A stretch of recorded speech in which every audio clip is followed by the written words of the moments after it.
especially blends, right? And we have a few varietals that are a little more atypical. I know a couple of them you've probably heard more often than you have others. And I'm going to just start at the beginning, and we're going to kind of go from one grape, one wine to the next. I'm going to talk specifically about why each one is what it is, and kind of get an idea of just how they work. And I also, by the way, I'm not going to get into too much today, but this book, which I bought, is goes a lot into wine, but more importantly, there's a whole section, about half the book is devoted entirely to pairing. And it does it from both angles. So first of all, it'll show the wines and what food they suggest with it, and then it'll also go from what food you have and what wines to suggest with the food. So it goes both ways, and just kind of a heads up on these are rough ideas. Now, you know, it's not perfect, and when you're pairing wines, there's not really a perfect match. But you're going to find that it gives you a pretty good idea of what to work with, and then from there you can draw conclusions based on the wine list. And what book is that? It is called Exploring Wine. And really what this is if you've heard of the Culinary Institute of America, this is their wine book. So they commissioned someone to write the book for them, whereas this other book that I have, this Wine Encyclopedia, is written about wine people for wine people about wine.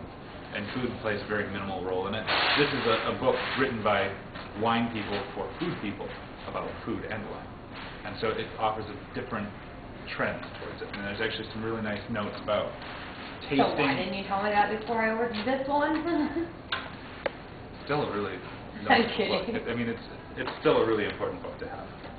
I also printed off maps. I'm going to make copies for anyone that wants them. I just have the originals for right now here, as we start talking about this. So let's start first with Mont Gras Carmenere, which is the first wine on the other red column, and we'll talk about Carmenere, the grape.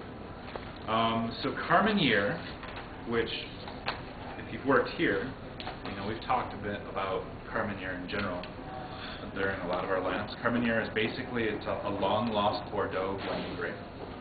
It was considered a noble grape. Unfortunately, due to phylloxera, it was destroyed, and they found grapes hiding amongst Merlot in Chile.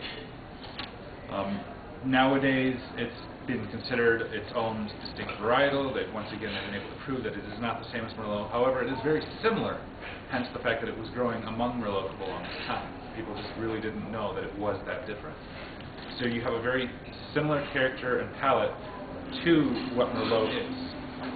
You're going to get notes of black raspberry, black currant, plum. Typically it's going to be medium to heavy bodied. And then the one thing that's a little more unique is whereas Merlot is a little bit more smooth, silky, Carmenere seems to be a little bit more smooth, smoky, almost peppery, but not quite. There's just this little hint of like smoke to it instead of the velvety texture. And so it gives it just a little bit more character, it gives it a lot more depth. And currently, Carmenere is an experimental grape. No one really knows how to best do it, and everyone's still kind of playing around with it and experimenting, trying to find what combinations work and whether it's better as a blending grape, or when you do it by itself like you do Merlot, how is it best attacked. So Mont Gras basically took Carmenere and just did it to its truest form. So unlike Tarantino, Mont Gras is heavy-bodied. It is fruit-forward. You get lots of plum and black currant flavors to it. And it has a little bit of a smokiness. It has a lot of tannin structure, and it finishes smooth. It's not hugely complex for a Carmenere, but it is really easy on the palate. And that's part of the reason that it's at such an easy price point. Now, our wine list says Chile. It actually comes from a specific region in Chile. I'm going to see if I can pull it up here on the map. Okay, so it comes from the Colchagua Valley, which if you look on this map here, this pink area, which is about the center of Chile, almost dead center. And it's, to be honest, it's where most of the Chilean wines that we get come from. It's one of the largest growing AVAs. Moving on from Mont Gras Carmenere, we can go into Guigal Côte de Rhône. Now, Côte de Rhône and Guigal. It's a wine that's been on our wine list forever. We used to do it by the glass when Susan started working here. Guigal is like Beringer of the Rhône region in France. They have a huge estate that accompanies multiple portions of the Rhône region, and they make wines all the way from this price point, which is which is a nice affordable glass pour to bottle, to some of the most expensive wines in the Rhône region. So because of that, they have a lot of scale that the winemaker can make, put a lot of attention to making sure he's making good quality wine and consistent, more importantly, consistent quality wine every single time. So Rhône is a blend of 3 major grapes most often, and then there are 10 other grapes that may or may not be added to every single Rhône blend. The 3 major grapes are Grenache, Syrah, and Mourvedre. And everything has a blend to some percentage in all of the different types of Rhône-styled wines. They're required to have those in there. So we'll start with Grenache. Grenache is a very rich, fruit-forward wine. And in fact, because it's so rich, there's so much sugar to it, a lot of times it turns out to be somewhat alcoholic by the time they finish. That's why you don't see a lot of Grenaches that are by itself. They're almost always blended, and the reason they're blending is to take away some of that alcohol and make it smoother and easier to drink. And that's why the Rhône does it specifically. You'll find it mostly in the Rhône region. You see it a lot as well in Spain, California. California, it's mostly grown in the Paso Robles region, which you got to talk about last week. There's dots of it all over the world, but those are the 3 major regions that you're going to see this grape grown most plentifully. As far as notes go, like I said, there's a lot of alcohol to it. You usually get raspberry notes, whether it's red or black. You're usually getting a bit of smoky, like peppery smoke, peppercorn kind of comes to note here. And it is typically a medium-bodied wine. It usually doesn't get too heavy. Other notes you sometimes get are strawberry, cherry. You're usually just getting fruity notes to this. It's an easy-to-drink wine, and this is when people start talking about, a fruit-forward, not necessarily sweet, by the way, but a fruit-forward wine. This is one of the things that you can usually lend to. It's also, because of its character, it's able to go with a lot of different dishes. It blends really well. What is the bottle? Oh, we're not to the Grenache. This is Guigal Côte de Rhône, which is a blend of Grenache, Syrah, and Mourvedre. Oh. So we're just talking about one specific grape in this. That's why I'm confused. You're right, and I'm actually talking about. So other than the Grenache, there's also Syrah and Mourvedre. So Syrah was originally bred in France. Nowadays, you see it grown all over. The most popular areas are probably Australia, where it's called Shiraz. Shiraz is its Persian name, even though it doesn't come from Persia. It also is found a lot in California and Washington as far as the Americas are concerned. It's kind of a misunderstood grape. You see a lot of people that don't really know too much about it, or the little bit they do know, they associate with a brand name such as Yellowtail, just because that's where you get a lot of the Shiraz in the world right now. Australia's responsible for a lot of it. And Australia does this phenomenal job with basically putting lots and lots of fruit forward, because it basically just is that chance to just cook on the vine, get really sweet, really fruity. And Shiraz basically, typically, you can just think of fruity peppercorn. And then I think that's even what I wrote down here. It'll also usually have notes of prune, plum, blackberries. It's usually a heavy-bodied wine. It usually has a lot of tannin structure to it. I've seen a few medium where they're a little bit lighter, but the grape itself is a very thick, dark grape. And this is one of the darkest colored wines that you'll ever see when you pour it out straight Shiraz. Now the other grape that you see a lot in Rhône wines is Mourvedre. It's actually, this kind of surprised me, it's originally from Spain. It's not from France. In Spain it's called Monastrell. We featured a Monastrell before on our wine menu. In France, it's almost never done by itself. It's always used as a minor blending grape, specifically mostly in the Rhône, but it's also used to its minor extent sometimes in the Bordeaux region. And Mourvedre is very middle of the road. It's medium, there's not a lot of spice, there's not a lot of tannin, there's not a lot of anything. But what happens is it always gives the illusion of every single wine I've ever tasted, and anything I've ever read about, it always talks about basically dried fruits.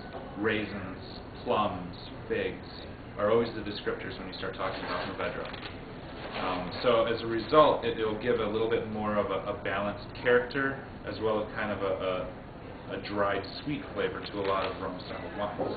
Now, if you take these three and put them together, which is what they did in Gaigal, the Gaigal is primarily Grenache with a little bit of Syrah and Mourvèdre, and I did not get the chance to write down the percentages, unfortunately, for you today. I will have to do that. But because the Grenache is the forefront, you're getting a lot of rich, bright fruits, and then it follows with a little bit of pepper and just kind of a nice, mellow finish. And those are where the Syrah and the Mourvèdre are coming in as a part of the finish. And they also do a really good job of eliminating that alcoholic flavor that you would get with just straight Grenache. If you've never had the Gaigal Rhone in a bottle of wine, you can pair it with literally almost anything on the menu, and you can get away with it. There's only a few things I wouldn't do, whitefish being one of them, or a light salad. It just has that enough fruit quality to pair up with something spicy. It has enough body and depth to pair up with a steak and hold its own. It's just kind of a jack of all trades type of wine, by the way. So the very next one is, you gotta get out of here? Can we tell my wine? No, it's okay. Yeah, tell us about your wine real quick. I was like, really? You made me look it up, and now I'm not going to tell you about it. Go ahead, talk about your wine real quick. So I did Two Hands Gnarly Dudes. It's a Shiraz from Australia. It's 2009. The notes are red and black fruits with a fine spice, floral, and cedary oak flavor. Should I be talking like that? Towards the camera, yeah. The red fruits build slowly in your mouth, creating wonderful, juicy richness, and it's supported by the oak finish. It's their best vintage to date and is not available right now, but goes for $27 per bottle. Yep. It's a nice bottle of wine. And they do, I mean, if you go and look at their website or you start looking, they offer a lot of different Shiraz. It's one of their biggest things. Like I said, the Gnarly Dudes is called Gnarly Dudes because they're taking their gnarliest, oldest vines, ones that have been there forever, and they're growing the grapes for an extended period of time. They leave them on longer than they normally would. And so what happens is that the grapes are cooking just a little bit, which is going to condense all the sugars into that grape. It's going to enhance the fruit. And so what happens is, unique to Shiraz, you're going to get not just the plum that you normally do, but it's also going to get into prune. It's going to get into almost dried fruit a little bit. It's also very fruit forward, and it has just a huge body to it because there's just that extra time for everything to just kind of condense on the grape and on the vine. And I would agree that it is one of their best years. An interesting note for that year, it was a horrible year for Australia. They had massive floods all over the region. They were one of the few places that didn't get affected by the floods. Huh. So, Crazy. It All right, is crazy. everyone. All right. I'll see you guys later. Take care. Are you done? Yeah, I gotta go. Me too. Now I gotta go volunteer. And we're going to move right back into Klein Cashmere, aren't we? A Rome style wine. The difference is it's not French wine. It's from Sonoma County, which is California. So they're taking the same three grapes, Grenache, Syrah, and Mourvèdre. They're putting them in a different blend. I believe Syrah is the predominant, with Grenache and Syrah following. Grenache and Mourvèdre following. But even so, it's still the same blend. So you're going to have a nice, fruit-forward, rich wine. It has a very smooth middle tannic structure. It's not very harsh at all. And then the Mourvèdre just kind of helps mellow everything out. It's not as balanced as the Gaigal. It's definitely more sweeter style of wine, and it's also a heavier wine than the Gaigal is. That being said, there is a little bit of pepper on the finish, but it is kind of a cool climate. You start tasting it, and it's definitely just a very rich, easy drink. And if you've seen the label, it's nice, it's pink, looks really cute. They're members of the Breast Cancer Association, so they are always donating a lot of their proceeds. So it's also beneficial, especially if you're a female, to buy the bottle of wine. Anyways, going on from Klein Cashmere, we're going back to the Malbec world, which we have by the glass. The first one we do by the bottle is Belasco. And Belasco makes multiple Malbecs. The one that we have on our list, on our menu, is called Lama. And it's from the Mendoza region of Argentina, which is basically, when you start talking about Argentinian wines and quality Argentinian wines, Mendoza is pretty much the one vineyard that you hear, a region that you hear in over and over and over again. So if you look at a map, here's all of Argentina. This is Mendoza right here. And I would say that this accounts for probably somewhere in the range of like 80% of all of the exported quality wines that we see a lot of people take into comes from that region. As you saw on the map, there's lots of other sub-regions all over the rest of the country. They produce much more wine than they do in Mendoza, but those are mostly consumed by the country itself, and you don't see a lot of it exported. Is this video training? This is video training, yeah. Oh, it's ruined. We got to start over now. Make an edit. Ideally, there should be more people here, but right now it's just Susan and myself. So you should be nice enough to take notes so that everyone that didn't get a chance to show up here can go home and they can watch it on their computer. She likes the videotape too, I can tell. All right, here we go. Alright, so talking about Malbec in general, it's originally a French grape. It was actually quite dominant in a lot of French wines. It was responsible for some really big, high-quality wines back in the day. As we've progressed and we've gotten better at making wine, it started to become kind of a bastard grape of France, and a lot of it just disappeared. They stopped using it, and people kind of forgot about it for a while. They rediscovered it basically down in Argentina.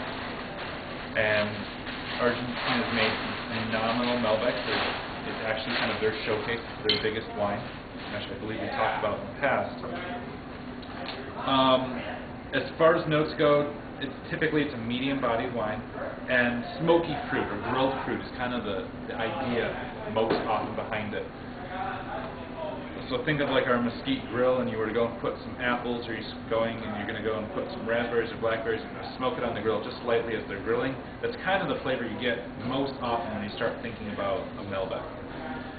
Typically, cherries, blackberries, raspberries are all very common flavors that you're going to get with it. But there's always kind of a smoky fruit always in the finish of a lot of Malbec wines. Belasco, their wine is very fruit forward. And it's darker fruit, so it's cherries, black raspberries, and then there's kind of that smoky finish to it. Because there's so much fruit forward, it does have a little bit of sugar, which also makes it a little bit easier for especially a lot of our customers to drink because they like sugary, sweeter wines. It has definitely a medium, even going to medium heavy as far as the tannic and the body structure goes. And then the smoke kind of lends itself to the very end. It also mixes just a little bit with shoe leather, and it just kind of makes it really nice and balanced. As far as wines go, if you look at it, it's a very cute bottle, and because it's slightly sweet, it's one of those wines that most people, unless they really hate sugar, are going to probably like the wine if you recommend it. It's a very easy recommendation, just like the Guy Gall Cote de Rome is for the Klein Cashmere. You said the tannic structure on that one's a little bit lesser on a Malbec, or is it? It's more for average Malbec. Most Malbecs are kind of a lighter tannin structure. There's usually not too much. They're usually a lighter red color. You pour out the Belasco, it's a darker color. It looks like if you were to take a black raspberry and squeeze it, it has a very dark red color to it. And so it has a little bit more body and depth than a traditional Malbec would from Argentina. However, it is still a well-made, well-structured Malbec, and anyone that likes that grape is going to really enjoy the bottle. It's a very safe wine to go with if you're not too sure about other things on the menu itself. What bottle of wine are we just talking? We're talking about the Lama. Okay. You know the one with the llama on it? Yeah. Yeah. Yeah, I know that one. I sold it. Okay. So the next one is also a Malbec. However, it's from France instead of Mendoza. So this actually has a unique story to it. The name of the wine is Chateau de Cedre Malbec. The name, the proprietary name for it is Cedrus, which if you see the name of the vineyard, it makes sense. It was a replanted grape that they took from Argentina and brought back over to France to make the grape. So it is basically, it's a clone of Argentinian Malbec. It is not typical of France, and the reason that it's not a French wine is because France really doesn't have much Malbec left. However, being the fact that it grew over in France instead of in Argentina, there's some really big differences between the two styles, and you can just see it all over. This Malbec is lighter, it's bright red, it's got a little bit of acid, so it has a little bit of tart quality. You still get those grilled fruit flavors. In this case, it's really cherry and raspberry, the two predominant flavors, and there's just that little bit of smoke. But it's, like I said, it's light and it's tart, and then there's also kind of this mellow, I'd almost say earthy quality to the finish, which is something that you see in a lot of French wines. And it changes the texture of it completely. So it's a really nice wine. But for someone that might be looking for something strictly from Argentina, they might not like it as much as someone that's just wanting to try a nice Malbec. This is a wonderful, great, balanced Malbec. It's a little bit lighter for someone that doesn't want anything too heavy. But it is a little more unique in contrast to what Argentina can produce as far as their Malbecs are concerned. Moving right along, we have Las Rocas, which is a Grenache. And we talked about Grenache already, right? So this one is a straight Grenache. It's from Spain, too. Now, we talked about, I don't think we've talked about Spain yet. Spain gets a lot of sun, and a lot of their soil is intermixed with obsidian or other black stones, which means that it's absorbing a ton of heat while it's out in the sun.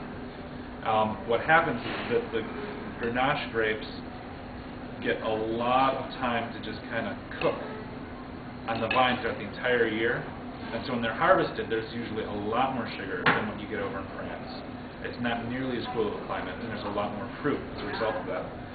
Now, La Rocas did a really good job. There's not really all that much alcohol to it, which is really surprising when you just think of both Spain, all this heat, all the sugar. Could have made a huge, just alcoholic wine.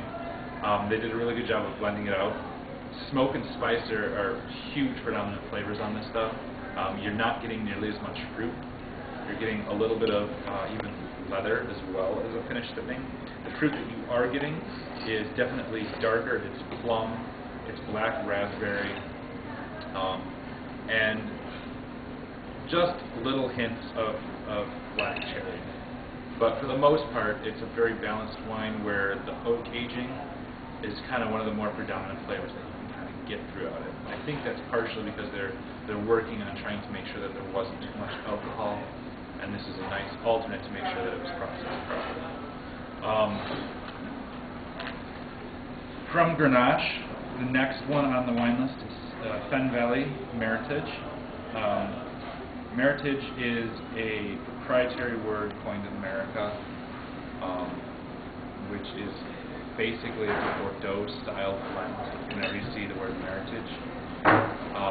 A lot of wines nowadays don't use the word Meritage anymore, but they're still using the same Bordeaux style, and we actually have a lot of Bordeaux-style wines on our wine list. This is just one of many. Now this one is unique. It comes from Michigan. It comes from the Lake Michigan shore, which if you look at an AVA picture of Michigan, which I don't have, unfortunately, so we're going to do this as our AVA, right? So here's the state, and we're used to almost all our wines coming from over here in the Leelanau Peninsula and Old Michigan. Lake Michigan shore is actually right down here over by Holland and this whole region. They get a lot more mild winters and they get warm summers. And as a result, they get a little bit more chance to grow red grapes, which we really can't do up here. That being said, it's not enough to get as much flavor out of the red as you probably want ideally. So Fen Valley does a really good job with really hard growing conditions. They're blending Cabernet Sauvignon, Cabernet Franc, and Merlot in this particular blend. Now the blend is a medium-bodied wine, which is a little more atypical. Usually when you're doing a Bordeaux style, it's usually heavy-bodied. This is definitely right in the middle-bodied character. It's red tinted. It's definitely got a little bit of acid to it. It's a little bit tart, but it still has that really wonderful flavor of blackberry, black raspberry, cease. Those are all there, but it has a nice tart finish to it. So it's not quite as balanced as you'll find in a lot of Bordeaux blends, but for a newer entry into the wine world, they did a really good job for a Michigan red. Now, I'm going to talk, before we go any further, just because we're talking about heritage, I'm going to talk about the different grapes that you see most often in these. Now, most of the Bordeaux styles that we have on our wine list are all American wines done in the Bordeaux style. So it means they're not true Bordeaux wines, but they definitely have the same characteristics. They're definitely very similar to them. So the very first one, which is probably the one that you've heard most often, easily the most popular grape, probably anywhere in the world, which is Cabernet Sauvignon. Cabernet Sauvignon is the noblest Bordeaux grape. Technically, it's a hybrid grape. It was a crossbreeding of Cabernet Sauvignon and Sauvignon Blanc. What they did is they crossbred the two grapes together, and that's where, I'm sorry, I said that wrong. It's a blend of Cabernet Franc and Sauvignon Blanc, and that's where the name Cabernet Sauvignon comes from. Thank you, Bill. Susan, bring that thing over to my house tonight, honey. So, if you were to taste it and compare it to Cabernet Franc, which is the next one I'm going to talk about, they're actually both very similar in a lot of their structure. Both of the two grapes are rich. They have a lot of deep, heavy tannic structure to them. They're usually considered to be full-bodied. They have a lot of astringency. They have a lot of blackberry, cassis, dark berry notes, blackberry, and they're considered complex. The big difference between Cabernet Sauvignon and Cabernet Franc is that, for whatever reason, Cabernet Sauvignon has a great ability to absorb flavors around it as it ages. So when you go and you put it into an oak aging, it absorbs those flavors better. It also represents them better once you pour it out into the wine. So it's become this noble grape because it does such a phenomenal job at showing complexity in a bottle of wine. And it's more often it's going to create that wine that's going to be that big showcase wine that you're going to hear about for years. Is almost always going to be related to that grape, because that grape just has that character that it can hold up for a long time. It's still going to show its character, it's going to show its depth, and it's going to do it for a long time. Cabernet Franc, even though it shows a lot of the same notes, just isn't quite as complex, and more typically is going to have notes that have a little bit more tannin structure, and they're just a little more harsh than Cabernet Sauvignon. And so it's why, as wine world has grown and expanded and developed, it's becoming a lesser known grape. Not because it's worse, but just because it can't do what Cabernet Sauvignon can do. The other grape that you see a lot in Bordeaux styles is Merlot. Merlot is a classic French blending wine. It very atypically is ever used as a varietal in France. However, in America, it's been a varietal for a long time. It's a very velvety, smooth, easy to drink, soft wine. The tannins in it are always a soft structure. It makes things blend really well. It's easy to drink.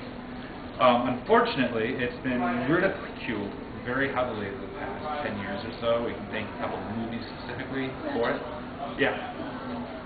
Sideways being probably the most popular one. If you haven't seen the movie, go ahead and take a look at it. You'll find out why people stopped drinking Merlot in that one movie. So you also find out why people started drinking Pinot so much more from that one movie.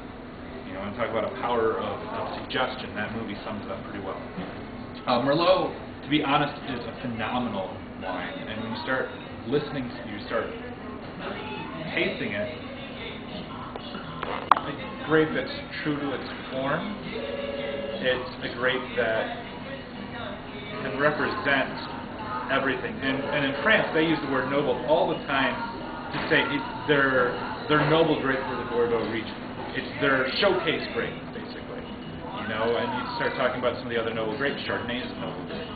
the grapes, as they say, are at the pinnacle of development. They can't make the grape any better because that's as good as it's going to get. And that's why Cabernet Sauvignon is as best as they can. They took the noble grape Sauvignon Blanc and the noble grape Cabernet Franc, they put them together, and they got this phenomenal blend, and they don't want to make it any better. And so in France, they don't try to make better grape out of that. That is their grape, and they're happy with it. In other portions, I've seen people try to crossbreed Cabernet with other stuff, and to be honest, I think most of them are kind of failures. But a noble grape is basically, just kind of think of royalty. It's breeding to get the best quality, or to take a noble breed of dog or horse. You're breeding all the weaknesses out of everything else to get the best quality grapes. And that's what Cabernet Sauvignon is to the Bordeaux region. Okay, stop.